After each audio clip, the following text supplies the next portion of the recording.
Welcome. In this video I will show you what to do if your Dell Alienware Aurora 16 is stuck frozen. So first of all, we're gonna have to indicate whether the laptop is frozen partially or fully.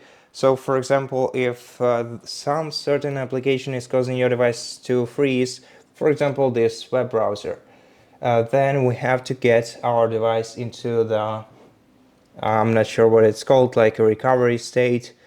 To activate it, we have to press Ctrl+Alt and Delete buttons at the same time.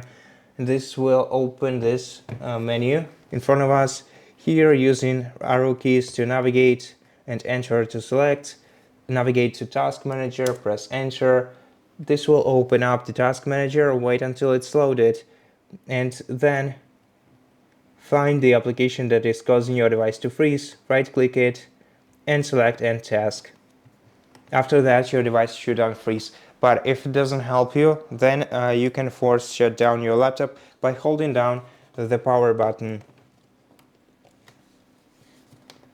So hold it down and keep it like that until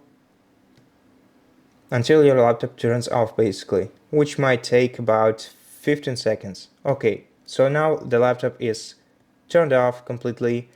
You can see no backlight on the keyboard, and the screen has went off. And now if this doesn't help you, if your device doesn't want to turn off this way, then you can also try closing the lid, unplugging your device from the charging port, then wait for a couple of minutes and open the lid. After that, maybe your device will shut down this way, and if it doesn't work, then you can simply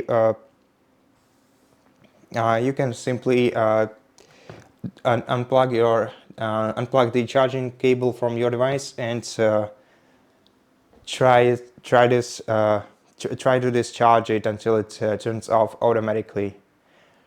And that's pretty much it. Thank you for watching this video. If it helped you, please consider subscribing to our channel, leave us a like and a comment below, and I'll see you in the next one.